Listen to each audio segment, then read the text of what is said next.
नमस्कार, आप देख रहे हैं श्रमबेरी समाचार। मैं हूं आपके साथ फजल अब्बास। आज की खास खबरों से स्टार्टिंग करते हैं। करबला अमेठी में लाखों रुपए का डोनेशन देने वाले कहां विलुप्त हो गए। फीता लेकर नापने वालों का तो दूर दूर तक पता नहीं है, ना उनकी कोई वीडियो नजर आ रही है। लगता है मोटा चंदा लेकर बाहर मुल्कों से चुपकी साध ली है।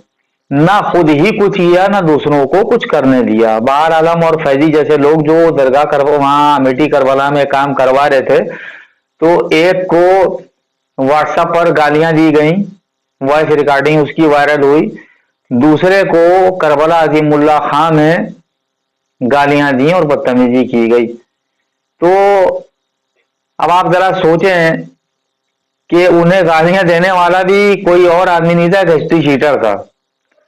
कमाल यह है कि जिस जमीन को बेचने वाले खुर्शीद आगा जिसे अपनी बोल रहे थे, यानी कि ध्यान रखिएगा आप कि जो उस दिन बवाल हुआ था वो उसी जमीन पे था जो खुर्शीद आगा ने किसी के अहले सुन्नत की याद बेची थी, और उसी का ये इशू बना रहा था शिया सुन्नी का शमील शमसी, हिस्ट्री शीटर, जिसको वो अपनी बोल रहे थे, अपनी बोल करके मैंने बेची है। और जिसने खरीदी थी वो निर्माण करा रहा था, और जब निर्माण शुरू हुआ तो जो करबला अजीमुल्ला खां के असल वारिस हैं मुन्नू, वो पहुंच गए अपना स्टे ऑर्डर दिखा के कि भैया कोर्ट में मामला विचाराधीन है, इस पे आप निर्माण नहीं करा सकते। जिसके कुछ देर के बाद मौलाना कल्बे जवाद साहब, अली जैदी और हिस्ट्री शीटर शमील शमसी कि जिसकी एनबीडब्ल्यू उसी तारकटोरे में निकली हुई है कि जहां वो डेरिंग देके आया था पुलिस को। आप जरा सोचें, ये कानून और व्यवस्था है। जबकि योगी जी का डंडा बड़ा तेज माना जा रहा है, बुलडोजर तेज माना जा रहा है, तब ये हाल है। जरा ध्यान रखें इस चीज का। उसी जमीन पर ये लोग बवाल करके आए थे कि जिस जमीन पर अभी 2 दिन पहले का मामला सामने आया है कि वहां पर पुलिस भेजी गई थी उस जमीन पर कब्जा करने के लिए। अब आप जरा सोचिए कि शायद मौलाना साहब ने मंत्री जी को यह ना बताया हो कि यह मामला कोर्ट में विचाराधीन है और इसका स्टे है, कि जिसकी सिफारिश कर कर उन्होंने पुलिस भेजी थी। ये वही जमीन है कि जिसपे उस दिन ये लोग हाय बवाला करके आए थे, बवाल मचा के आए थे। खैर वो तो सब चलता ही रहता है। सब आप लोगों ने देखा ही कि किस तरह से जब मुन्नू ने अपना स्टे ऑर्डर दे के दिखा के काम रुकवा दिया पुलिस के माध्यम से, और उसके बाद बड़े नाटकीय ढंग से मौलाना और अली जैदी और शमील शमसी जो इनका गुंडा तंत्र है या जो इनके समर्थक हैं वो पहुंचे थे। वो तो आप लोगों ने देखा ही, वो मामला कर उसके बताने, और वहां पर काफी उपद्रव मचाया था इन लोगों ने, और काफी देर तक के बैठे रहे वहां पर।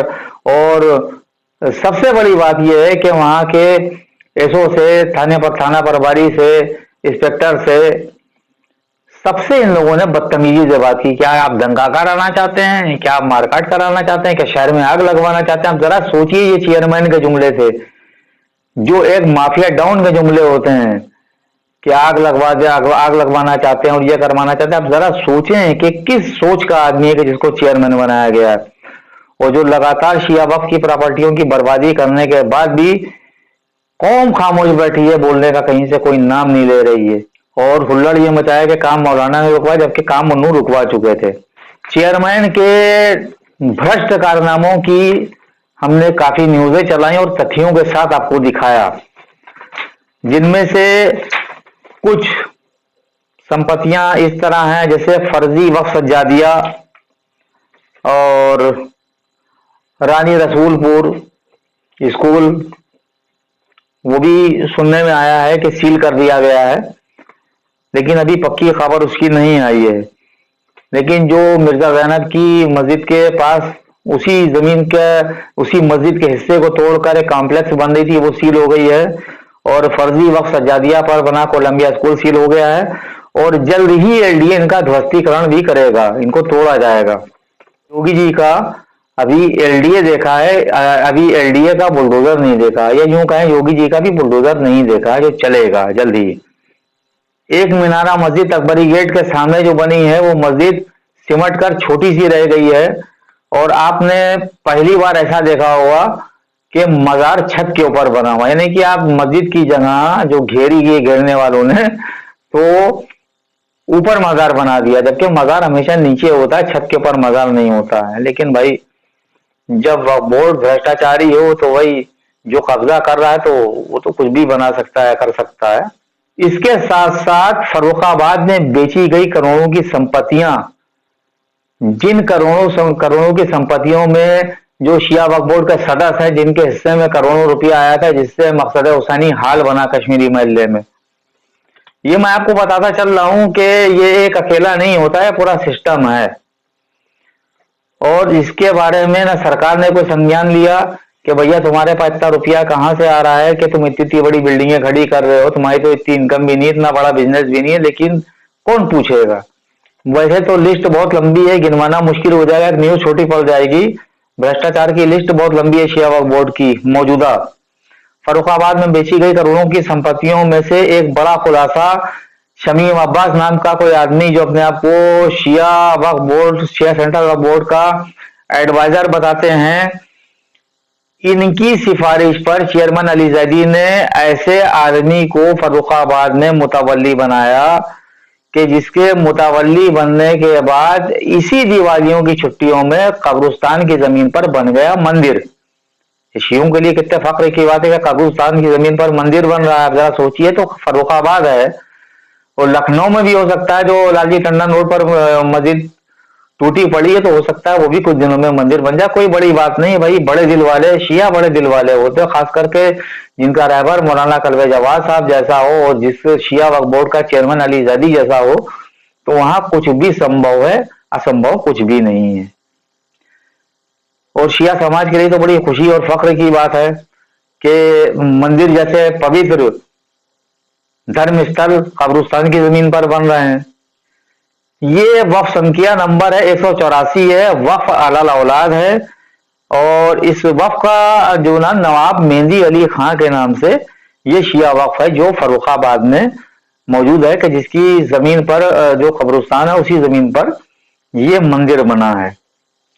अब आप जरा सोचें कि मंत्री जी की सिफारिश पर पुलिस भेज देते हैं अजीमुल्लाह खां की करबला कब्जा के लिए, लेकिन ये भी नहीं सोचते कि कोर्ट में मामला विचाराधीन है, कि अगर बाद में बात खुलेगी तो कितनी बात खराब होगी।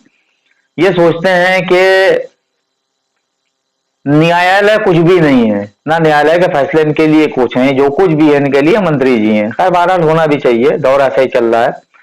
लगता है आफ्ताब शरीयत को शिया वक्फ की जमीनों से मोहब्बत सी हो गई है, जो इन्हें या इनके खानदान के लोगों के लिए फायदेमंद है और पर्सनल जैसी हैं। इनको उजड़ी हुई करबला हाजी मसीता नहीं दिखती, इनको करबला मुंशी मुजफ्फर अली अमेठी दिख जाती है। और वहां जाने के बाद जो काम हो रहा होता है वो भी बंद हो जाता है, यहाँ तक के लोग ज़ायरीन जियारत करने जाना बंद कर देते हैं इनके बीच में आने के बाद। इनको दूर से हर चीज दिख जाती है, लेकिन इनको पास में बनी हुई लालजी टंडन रोड पर वो मस्जिद नहीं दिखती कि जिस पर जमादार अपनी गाड़ी खड़ी कर रहा है, जिसके अतराफ लोग पेशाब करते हैं, जहां पर गाड़ियां खड़ी होती हैं, जहां पर गाय भैंसें टहलती हैं, गोबर रखती हैं, इनको वो जगह नजर नहीं आती। खैर बहरहाल अपनी अपनी आस्था है, इनको जो अकीदा और आस्था इनकी है वो तो खैर सब दिख रही है और कौम भी देख रही है। बहरहाल योगी सरकार एक्शन में है और अभी तो ये शुरुआत हुई है, एलडीए ने सील करना शुरू किया है। जल्द ही उन संपत्तियों पर जो वक्फ संपत्तियां बेची गई हैं या जिन पर कॉम्प्लेक्स बन रही है, जिन पर बन चुकी हैं, उन सब पर बुलडोजर चलेगा, आप ये समझ लिए। और बहुत जल्दी चलेगा, वो चाहे कोलंबिया स्कूल हो जो वक्फ फर्जी वक्फ सज्जादिया पर बना हुआ है, या मिर्जा जाना के पास गुलाम हुसैन पुल पे जो मस्जिद का हिस्सा तोड़कर कॉम्प्लेक्स बनी है, वो टूटेगा सब। देखते रहिए हमारी अपडेट, क्योंकि इन दिनों हम थोड़ा हमारे वेबसाइट पर काम चल रहा है, इसलिए हम थोड़ा ज्यादा व्यस्त थे, इसलिए आपके पास नहीं आ पाए। और अब हम जल्दी हाजिर होते रहेंगे और दिखाते रहेंगे। दूसरी एक बात और बताता चला लास्ट में कि हमास की, फिलिस्तीन की और इसराइल की जो खबरें आप तक गोदी मीडिया के जरिए से आ रही हैं, उन पर बिल्कुल भी यकीन ना करें, क्योंकि वो प्रायोजित खबरें हैं। मिडिल ईस्ट मीडिया से ऐसी खबरें आ रही हैं कि जो इसराइल के प्रधानमंत्री हैं, उन्होंने पूरी इंटरनेशनल मीडिया को खरीद लिया है और कहा है कि हमारी नाकामियों के बारे में आप ना दिखाएं, आप ये दिखाएं कि हम ज्यादा से ज्यादा हमास का नुकसान कर रहे हैं। बहरहाल इससे ज्यादा और कुछ बोल नहीं सकते। देखते रहिए शरमबेरी समाचार। नमस्कार, जय हिंद।